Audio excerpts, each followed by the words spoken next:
बच्चों, कैसे हैं आप लोग। मैं हूं Nisha Jain. Welcome to my channel college master classes. आज हम बात करेंगे एंटरप्राइज रिस्क मैनेजमेंट ERM के बारे में। तो चलिए समझते जाते हैं कि ये क्या है। Meaning of enterprise risk management. Enterprise risk management ERM is a structured organisation wide approach to identifying, assessing, managing and monitoring risk that could affect enterprise objectives। क्या कहा है कि ERM एक स्ट्रक्चर्ड अप्रोच है जो किसी भी ऑर्गेनाइजेशन के रिस्क को आइडेंटिफाई, एसेस, मैनेज और मॉनिटर करता है ताकि बिजनेस स्मूथली चले और ऑब्जेक्टिव्स अचीव हो सके। It provides a comprehensive framework to mitigate threats and capitalize on opportunities while ensuring compliance with regulation and enhancing decision making। ERM का मतलब है कि पूरे एंटरप्राइज के रिस्क को सिस्टमेटिकली मैनेज करना। ये एक होलिस्टिक अप्रोच है, सिर्फ एक स्पेसिफिक रिस्क पे फोकस करने के बजाय पूरे बिजनेस के डिफरेंट टाइप्स ऑफ रिस्क को एक साथ कंसिडर करता है। Unlike traditional risk management which focuses on an individual risk, ERM consider risk across all business function। ना ये सिर्फ एक ही स्पेसिफिक रिस्क को नहीं देखता है, फोकस नहीं करता है, बिजनेस की जितने भी रिस्क होती है सबको एक साथ कंसिडर करता है। इससे कंपनी को अपनी स्ट्रेंथ, ऑपरेशंस, फाइनेंस और कंप्लायंस रिस्क को इफेक्टिवली मैनेज करने का मौका मिलता है। तो across all business functions to create a holistic strategy. फिर है common types of risk addressed in enterprise risk management. ERM typically address various types of risk. ये कुछ तरह की रिस्क को एड्रेस करता है, इंक्लूडिंग फर्स्ट है स्ट्रेटेजिक रिस्क। स्ट्रेटेजिक रिस्क क्या होती है? बिजनेस स्ट्रेटजी या मार्केट कॉम्पिटिशन की वजह से होने वाली risk. Risk related to business strategy, market competition और इकोनॉमिक चेंजेस डेट में impact on long term goals. क्या कहा है कि ERM अलग अलग तरीके के रिस्क को कवर करता है। जैसे कि फर्स्ट देख रहे हैं हम स्ट्रेटेजिक रिस्क, बिजनेस स्ट्रेटजी या मार्केट कंपटीशन की वजह से या इकोनॉमिक चेंजेस की वजह से जो रिस्क होती है उसको कंसिडर करता है। फिर सेकंड है operational risk. Risk arising from internal processes, human errors, system failures और सप्लाई चेन डिस्ट्रप्शंस। क्या कहा है? ऑपरेशनल रिस्क इंटरनल प्रोसेसेस का फेलियर होना, सिस्टम का फेलियर होना और ह्यूमन एरर्स से होने वाली रिस्क को भी ये कंसिडर करता है। फिर है फाइनेंशियल रिस्क। अब इसमें क्या है? फाइनेंशियल रिस्क जैसे इन्वेस्टमेंट लॉसेस होना, लिक्विडिटी प्रॉब्लम्स होना या मार्केट फ्लक्चुएशंस होने वाली रिस्क। तो ये आ गई फाइनेंशियल रिस्क, इसको भी ERM कवर करता है। फिर है कॉम्प्लायंस रिस्क। अब कॉम्प्लायंस रिस्क क्या होती है? Risk related to legal and regulatory non compliance including fines and reputational damages. क्या कहा है कि जैसे नेगेटिव कॉम्प्लायंस रिस्क में ये हो गया लॉज और रेगुलेशंस का वायलेशंस होने से पेनल्टीज़ और लीगल प्रॉब्लम्स होना, रेपुटेशन डैमेज होना। तो इस रिस्क को भी एंटरप्राइज रिस्क मैनेजमेंट जो है वो एड्रेस करता है। फिर है reputational risk. Risk arising from negative publicity, poor customer feedback and ethical misconduct. Negative publicity, bad customer feedback या अनएथिकल प्रैक्टिसेस से बिजनेस की रेपुटेशन को रिस्क होती है, उसे एड्रेस करता है। Technology and cyber security risk. Risk associated with data breaches, cyber attacks and technology failures. Data breaches या साइबर अटैक्स जिसमें कंपनी के सेंसिटिव डाटा को नुकसान हो सकता है, उस रिस्क को एड्रेस करता है। फिर है environmental and social risk. Risk linked to sustainability issues, climate changes, corporate social responsibility failures. मतलब कि क्लाइमेट चेंज होना को कॉरपोरेट सोशल रिस्पॉन्सिबिलिटी से रिलेटेड रिस्क, ये आ गई इन्वायरमेंटल एंड सोशल रिस्क में। तो ERM जो है वो इसको भी एड्रेस करता है। अब हम देखेंगे कि इम्पोर्टेंस क्या है एंटरप्राइज रिस्क मैनेजमेंट की। ERM किसी भी ऑर्गेनाइजेशन के लिए बहुत ज़रूरी है क्योंकि इससे हम बेटर डिसीजन ले सकते हैं, enhanced decision making, better decision ले सकते हैं। ERM रिस्क को पहले से एनालाइज करके स्ट्रेटजिक डिसीजन लेने में इजी बनाता है। Provides a structured approach to evaluating risk before making strategic decision. फिर सेकेंड आ गया रेगुलेटरी कॉम्प्लायंस। बिजनेस को लॉज एंड रेगुलेशंस फॉलो करने में मदद मिलती है जिससे पेनल्टीज़ का रिस्क कम होता है। फिर है improved financial stability. Financial losses होने के चांसेस कम हो जाते हैं अगर हम ERM लगा देते हैं। तो helps in managing financial risk, preventing unexpected जो लॉसेज है उनसे प्रिवेंट करता है। फिर है प्रोटेक्ट्स रेपुटेशन। इसमें क्या है? प्रोटेक्ट रेपुटेशन में अगर रिस्क इफेक्टिवली मैनेज हो जाए तो बिजनेस की रेपुटेशन सेफ रहती है। Reduces the likelihood of reputational damage due to operational failures.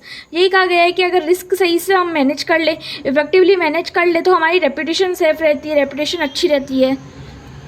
फिर है competitive advantage, organisations with strong ERM framework can better adapt to market changes and disruptions.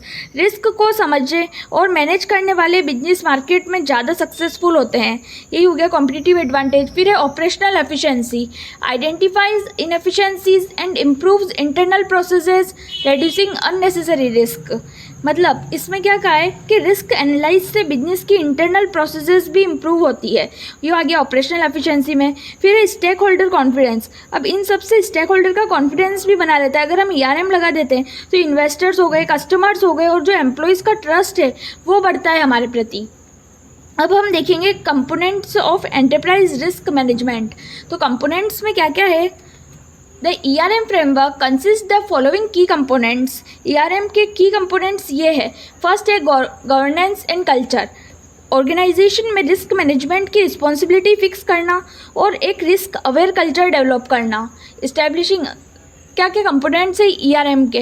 तो ये एक establishing a risk aware culture and assigning responsibilities for risk management. यही कहा है कि organisation में रिस्क मैनेजमेंट की रिस्पॉन्सिबिलिटी ये फिक्स कर देता है, और एक रिस्क अवेयर कल्चर मतलब रिस्क फ्री कल्चर, फ्री तो नहीं कह सकते, रिस्क अवेयर कल्चर डेवलप करता है। फिर है risk identification, identifying internal and external risk that could impact the organisation, possible risk को आइडेंटिफाई करना जो बिजनेस को अफेक्ट कर सकते हैं। फिर है risk assessment, evaluating risk based on their likelihood and their potential impact. तो रिस्क असेसमेंट में यही है, रिस्क का एनालाइज करना बेस्ड ऑन इम्पैक्ट और लाइक्लीहुड। फिर है risk response strategy, implementing strategies to mitigate, accept, transfer और अवॉइड रिस्क, रिस्क को मिनिमाइज या अवॉइड करने के तरीके डेवलप करना। फिर है control activities, developing policies and procedures to manage identified risk effectively, strong policies और procedures implement करना। फिर है implementation and communication, रिस्क से रिलेटेड इंपॉर्टेंट इन्फॉर्मेशन को इफेक्टिवली शेयर करना। देन लास्ट है मॉनिटरिंग एंड कंटिन्यूस इम्प्रूवमेंट, तो रिस्क मैनेजमेंट प्रोसेस को टाइम टू टाइम रिव्यू करना और इम्प्रूवमेंट करना। तो हमने इसके 7 की कंपोनेंट्स देखे थे। फर्स्ट है हमें ऐसा रिस्क अवेयर कल्चर डेवलप करना है। सेकंड था रिस्क आइडेंटिफिकेशन, रिस्क को आइडेंटिफाई करो पॉसिबल रिस्क को। थर्ड था रिस्क असेसमेंट, रिस्क का एनालाइज करना और उसका क्या इम्पैक्ट होने वाला है उसको देखना। रिस्क रिस्पॉन्स स्ट्रेटजी, मतलब रिस्क को मिनिमाइज या अवॉइड करने के तरीके डेवलप करना। कंट्रोल एक्टिविटीज़, स्ट्रॉन्ग पॉलिसीज और प्रोसीजर्स बनाना। सिक्स्थ था इंफॉर्मेशन एंड कम्युनिकेशन, कि रिस्क से रिलेटेड इंपॉर्टेंट इन्फॉर्मेशन को इफेक्टिवली शेयर करना। और सेवन्थ था मॉनिटरिंग एंड कंटिन्यूस इम्प्रूवमेंट, मतलब रिस्क मैनेजमेंट प्रोसेस को टाइम टू टाइम रिव्यू करना। अब हमने की कंपोनेंट्स तो देख लिए, अब देखेंगे benefits of enterprise risk management. तो इसके क्या क्या बेनिफिट्स है? ERM offers multiple benefits including, first है proactive risk management. Proactive risk management क्या होता है? पहले से रिस्क आइडेंटिफाई करके मेजर प्रॉब्लम्स होने से पहले ही उनको टैकल कर सकते हैं। मतलब हमें पता है कि ये रिस्क होने वाली है तो हम उसको पहले से कोई प्रिवेंटिव है वो कर लेंगे। रिस्क से हम कैसे बचेंगे, तो ऐसा कर सकते हैं हम प्रोएक्टिव रिस्क मैनेजमेंट में। Helps organization identify and address risk before they major problems, मतलब वो हम उसको पहले से ही आइडेंटिफाई करके मेजर प्रॉब्लम्स से हम बच सकते हैं। फिर है greater resilience, enables businesses to withstand economic downturns and operational disruptions. क्या कहा है कि बिजनेस को इकोनॉमिक डाउनटर्न्स और डिस्ट्रप्शन से बचने में मदद मिलती है। थर्ड है बेटर रिसोर्स एलोकेशन, ज़्यादा इंपॉर्टेंट रिस्क पे फोकस करके रिसोर्स को एफिशिएंसी यूज़ करना पॉसिबल होता है। मतलब हम बेटर रिसोर्स, ज़्यादा अच्छे से रिसोर्स का एलोकेशन करेंगे तो हमारा बिजनेस अच्छे से चलेगा। फिर है स्ट्रॉन्गर इंटरनल कंट्रोल्स। अब स्ट्रॉन्गर इंटरनल कंट्रोल्स में यही है, कंप्लायंस और फ्रॉड रिस्क को मिनिमाइज़ करने में मदद करता है। हमारे जितने अच्छे हमारे इंटरनल कंट्रोल होंगे उतने कम चांसेस होंगे हमारे यहाँ फ्रॉड के। तो ये हो गया। फिर है कॉस्ट रिडक्शन। कॉस्ट रिडक्शन में क्या है? Minimize financial losses from unexpected events, unexpected losses कम होते हैं।